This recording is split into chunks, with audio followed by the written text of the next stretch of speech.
The Hogwarts common rooms have finally been fully revealed for Hogwarts Legacy. In this video, I'm going to give you a tour of each common room and go over all of the hidden details you may have missed. Make sure to keep watching until the end of the video to find out the secrets behind each common room. First up, let's take a look at Hufflepuff Common Room. Not only is this my house, but the Hufflepuff Common Room has never been seen before, so this is absolutely amazing to see it brought to life for the first time. Straight away I'm getting a warm and cosy feeling looking at this room. Our house is connected to nature and the earth, and we can really see that theme present here with all the plants and wooden architecture. It even reminds me of a hobbit hole, which really makes you feel at home. Let's take a deeper look at what we can see in this clip. Firstly, the entrance is exactly where it was written in the books, and that's in the same corridor as the kitchens. If you look closely, you can see here the badges on these pillars as we get towards the entrance. It's great to see the little details like this in the game. I hope to see more of them throughout the castle. Upon entering the common room, I suspect that is Helga Hufflepuff in the portrait above the fireplace, looking over her students. Also, that fireplace looks incredibly cosy. We of course have some hints of magic here and there, such as this watering can watering the plants by itself. This cosy atmosphere continues throughout the common room, and this chest here looks pretty interesting. Maybe this is where we store some of our items. Plus, I hope we have our own dormitory through one of these doors where we have our own outfit chest. Or maybe as we level up and progress through the game, we figure out how to unlock this chest. And who do we have here? The Hufflepuff house ghost, the Fat Friar himself, is indeed in Hogwarts Legacy. I can't wait to hear what this NPC has to say. We see a lot of other NPC students hanging out in the common room. I'm sure there will be many interactions to be had with them, which is super cool. And here we have a little balcony where we can look out into the main common room floor and see what's going on. Overall, I think this is incredible and has absolutely exceeded my expectations. The attention to detail is fantastic here, and it definitely stays true to the history and lore of Hufflepuff House. Next, let's take a look at the common room we all know and love, Gryffindor. Of course, this had a lot of screen time, and it's the common room we are most familiar with, so it will be interesting to see how the developers have created it in the game compared to it in the films. At first glance here, it's recognisable straight away with the theme of red and gold. It looks very similar to the films, but a lot more detailed. This stained glass window of Hogwarts and a Quidditch player is beautiful, and it's details like this that I can't wait to see closer up. The entrance to the common room is exactly where it is in most of the films, guarded by the Fat Lady. It feels very much like a place for knights and heroes, as there is a lot of emblems, portraits and trophies. Again, we see the same chest we saw in the Hufflepuff common room, but with a lion on the front. Maybe it gives us something related to our house which can help us on later quests.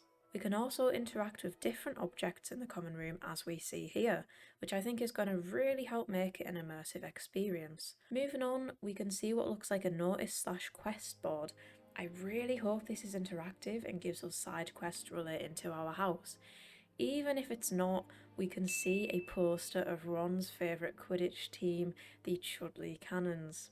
The Gryffindor common room in this game does a fantastic job of expanding on what we saw in the films. It keeps the same cosy and heroic atmosphere, but it's a lot bigger and has a lot of hidden details that I can't wait to explore further. Moving on is another house common room we have never seen before, Ravenclaw. Wow, this is beautiful. We can see a very different style here, a common room that's very elegant, traditional and quite clean looking with the white and blue accents. The main theme that I see here is astronomy with the globes and telescopes, as the Ravenclaw Tower is one of the highest towers at Hogwarts alongside the astronomy tower. Of course, there are a lot of books and workspaces for students to learn and do their homework, which makes it feel like a cosy library. The entrance is very simple, but I love the big bronze eagle on the front door. It's yet to be confirmed whether Ravenclaw students will have to solve a puzzle to get into the common room, but this would be a fun little element to the game. Let's take a closer look at some of the details. This very large white marble statue is towering over the common room. I believe it is Rowena Ravenclaw, as we can see the Ravenclaw diadem on her head and a book in her hand. She almost looks like a goddess in this common room, but it's great to see these hints of history here and there. Fast travel to the common rooms is confirmed as we see one of the Floo powder points here. We can see 1, 2, 3, 4, 5 astronomy objects in only 2 different rooms, so this really ties into the theme of astronomy and learning that I was talking about earlier. I have also spotted a lot of eagle emblems throughout the common room, such as this one, so it's fantastic to see Ravenclaws getting their correct symbol of the eagle rather than the raven. I can't wait to see how this common room looks at night time. I hope we can stargaze and maybe level up our astronomy with the help of some Ravenclaw NPCs. Overall, it's the most sophisticated common room and it definitely does not disappoint. Last but not least, we have the Slytherin common room. This is a really interesting one, guys. We saw this briefly in the Chamber of Secrets film, so I had a rough idea of what it might look like in Hogwarts Legacy, but again, the developers have exceeded all my expectations and have really put a lot of effort into the design. So it looks like we're in a cave here, as I can see the rough stone ceiling and walls. Personally, I think this looks quite cold and dark. There are very high ceilings which completely contrast the Hufflepuff common room, which I think is a great detail. Now for me, the best part of this common room is in fact the entrance. This big snake or serpent wraps around the front door and we come into the main room and we can see these massive blue windows. Now, let me know in the comments what you think, but given how dark and underground looking the entrance was, and the fact it looks like a cave, I think this common room is actually fully underwater, as we can only see blue through the windows.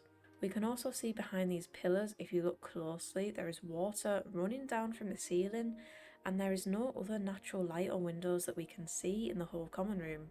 Moving on to the top of this little staircase is a statue carrying a skull and staff with a snake wrapped around it. I have a strong feeling this is Merlin, as there have been a few references to Merlin that we have seen so far in the gameplay. Merlin was one of the most powerful wizards to go to Hogwarts, and he was in fact a Slytherin. In Hufflepuff common room we saw plants and food, Gryffindor had trophies and armour, Ravenclaw had globes and books, and in Slytherin here we can see a lot of snakes, skulls and skeletons, which again shows an incredible attention to detail. And that's all 4 common rooms in Hogwarts Legacy. They are a lot bigger than I was expecting, which is great news as it's more for us to explore. It's amazing to see Hufflepuff and Ravenclaw common rooms brought to life for the first time. I know it means so much to the fans such as myself, who have been waiting such a long time for something like this. To summarise, all the common rooms look beautiful and each have their own unique style. For me, Hufflepuff looks the most welcoming and feels like home. Gryffindor looks like a cosy castle for brave students. Ravenclaw looks the most elegant and sophisticated, ready for students to learn. And Slytherin is hidden away from everyone else. The fact that it's underground is quite isolated and it allows students to focus on themselves.